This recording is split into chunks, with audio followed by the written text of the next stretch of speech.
So here recently, I've talked extensively about the transfer portal and teams that have navigated it successfully. And soon, we will sit down and talk about the top 10 teams in the transfer portal acquisitions and really break down what each of them have been able to bring in. But today, we're going to talk about a team that ranks just outside the top 10 that has really navigated the portal impressively, and that is the Alabama Crimson Tide. Because even though they've lost players, they've been able to bring in 3 additions that are slam dunks. So before we do, as always, y'all know the drill. I want to hear from you. Hop down to the comments, give me a Y for yes, N for no. Are you happy with how Nick Saban and the Alabama Crimson Tide have been able to navigate the transfer portal? And let me know what you're thinking. If you are new to the channel, be sure to subscribe, hit that bell notification. I do constant college football content. You don't want to miss any of it. And if you enjoyed that content, like and comment down below. Those interactions may seem small, but they are massive to content creators such as myself in both getting picked up and maintained by the YouTube algorithm. But with all of that being said, let's hop right into this, and I want to start talking about the transfer portal in its entirety as it relates to Alabama. Because as Nick Saban said, this cuts both ways, and as I constantly refer to the transfer portal, it's a pendulum, constantly swinging back and forth. You're going to lose talent to the transfer portal. That's just the existence of the transfer portal. But you also have the opportunity to go and get talent via the transfer portal. And when you look at it, Alabama has lost talent to the portal. And in a perfect world, if I had my way, all these guys would be able to realize their dreams and find success with the Crimson Tide.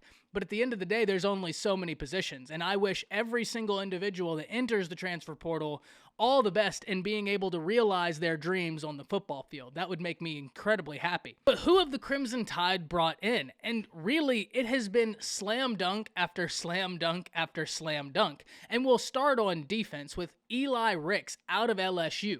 As a true freshman, he set the nation on fire with 4 interceptions and was one of the premier corners not only as a freshman, but in all of college football. He and Derek Stingley had everybody excited to see what the future held for them.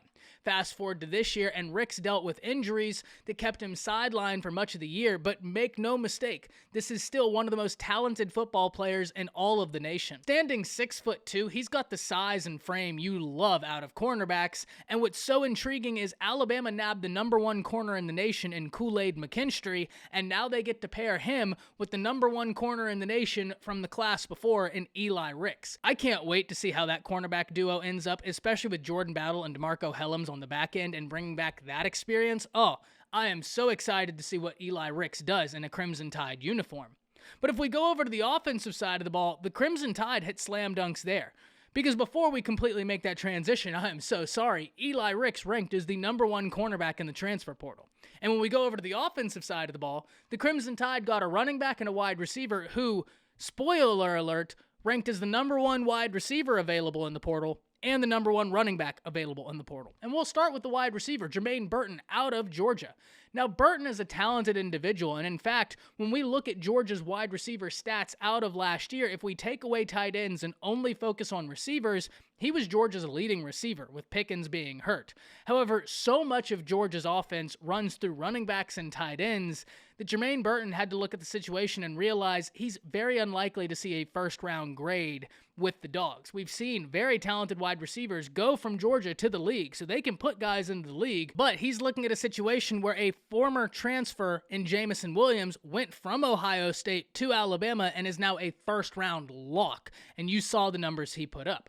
Burton is a guy who has phenomenal yards after catch, and he's someone that the defense must respect.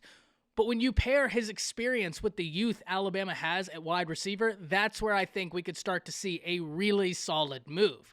And last, but certainly not least, is Gibbs, the running back from Georgia Tech, who was graded as the #1 running back available in the transfer portal, and for good reason, because when we talk about Gibbs, the word that must be at the forefront is versatility. He's dangerous as a running back and equally dangerous as a receiving threat out the backfield. And when you have Bryce Young as your quarterback, I'll just put it like this. We know how dangerous Bryce Young is. And when the play breaks down and he leaves the pocket, Bryce Young is an individual that doesn't leave the pocket thinking he's going to run. That's his last-ditch effort. When Bryce Young leaves the pocket, he's trying to navigate the defense and open someone up. And Gibbs, with his versatility and with his ability in the passing game, oh man, That could be a match made in heaven, and defenses could have fits trying to stop him. So yes, are you going to lose players to the transfer portal? Undoubtedly. There's no question about it. Who do you lose relative to who you're able to gain is the biggest question that needs to be asked. And when we look at that, yes, Alabama lost some players that in a perfect world they would love to have been able to keep. But they also brought in some players that every institution in the nation would have been over the moon to add in to their team. So with that, hop down to the comments. Let me know what you're thinking about how Alabama was able to navigate the transfer portal. That's it. See ya.